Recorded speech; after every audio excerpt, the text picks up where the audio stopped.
Isa akong ininyero. Isa akong arkitekto. Isa akong doktor. Isa akong dentista. Isa akong piloto. Isa akong direktor. Isa akong nurse. Isa akong pharmacist. Isa akong guro. At masaya akong marinig ang narating ng aking mumunting estudyante noon. Isang pangarap ng mga guro.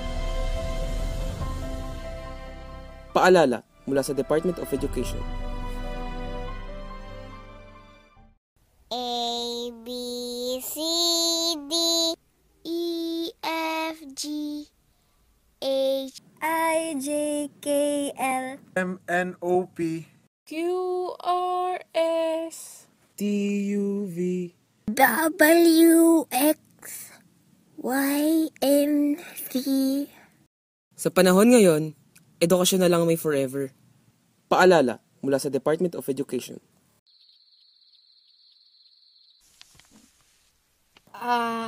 E, I, O, U. Babe, bi, bobu. Kake, ki, ko, ku.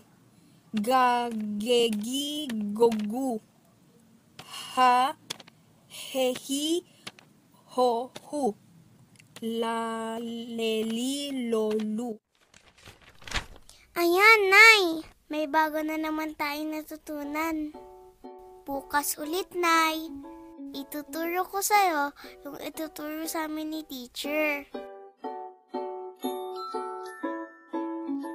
Karapatan ng bawat isa ang edukasyon.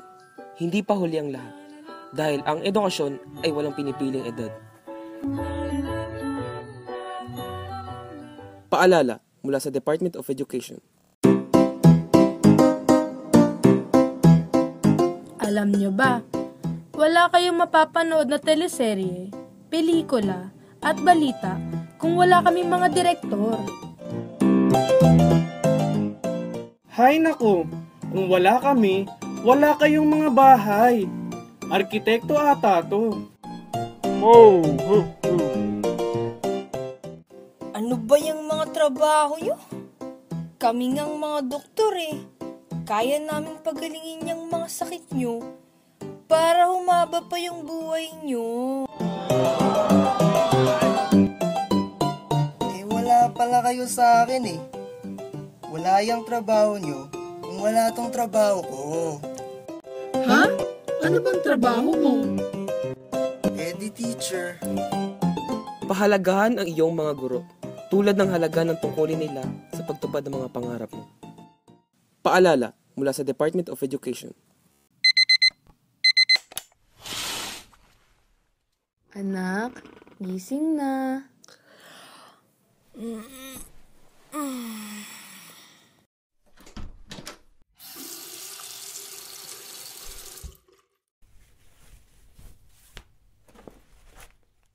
Notebooks? Check. Ballpens? Check. Ay, anak, okay na ba yung assignment? Okay na po, Ma. Ma, yung ID po. Ito, anak. Ma, baon po. Tara na po, Ma. Baka maliit pa po tayo sa klase. Hindi hadlang ang edad upang makatapos ng pag-aaral. Tuparin ang inyong mga pangarap. Paalala mula sa Department of Education. Okay, class, I want you to draw your favorite kinds of superhero. Tell us kung bakit yan ang napili nyo. Ang pangalan niya po, Superman. Gusto ko po ito kasi nakakalipad siya. Ito po ang superhero ko. Kasi po, malakas siya. Superhero ko po, hindi nakakalipad. Pero siya po ang rason kung bakit kaya ko lumipad para sa aking mga pangarap. Dahil hindi siya natatakot lumaban sa masasama. Salamat, Tay! Dahil sa inyo, nababawasan ang inaapi. Pugay kamay! No! Di birong ialay ang buhay para sa bayan. Sabay-sabay natin silang bigyan ng karangalan. Paalala mula sa Department of Labor and Employment. Knock knock. Who's there? 25 cents. 25 cents who?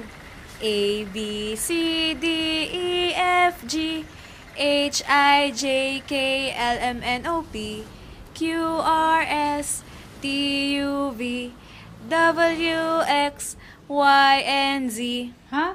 Asan yung 25 cents dun? Dinonate ko na. Edukasyon ang susi sa kahirapan. Bawat sentimo ay mahalaga. Sa simpleng paraan, makakatulong ka para may makapag-aral. Isang mensahe mula sa kagawaran ng edukasyon.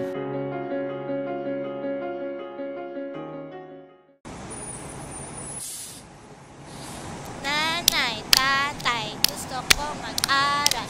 Libro, sana ang hawak ko. Lahat ng gusto ko'y makakamit ko. Bakit ngayon nagtatrabaho? Ang pag-aaral ay karapatan ng bawat kabataan. Isang mensahe mula sa DSWD.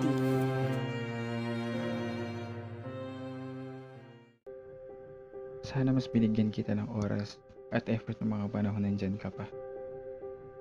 Sana hindi ako nagkaganito na parang di kumpleto at pariwara.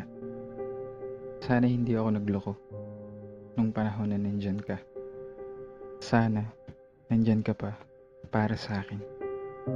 Sana may babalikan pa ako. At sana hindi ako nagpa-apekto sa tukso.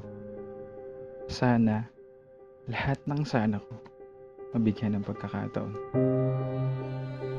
Handa akong patunayan ulit ang sarili ko. Kung di pa huli ang lahat. Ang pinto ng silid para sa kaalaman ay kailan may bukas para sa mga nais muling matuto. Isang paalala mula sa Department of Education. Bakit ka sumuko? Bakit mo ko iniwan? Pagod na ako eh. Nagsasawa na ako sa'yo. Bakit? Hindi mo na ba ako mahal? Paano na lang yung paghihirap mo? Ano? Itatapon mo na lang lahat-lahat na parang walang nangyari? Tama na. Ayoko na. Hindi ko na kaya. Itigil na natin to.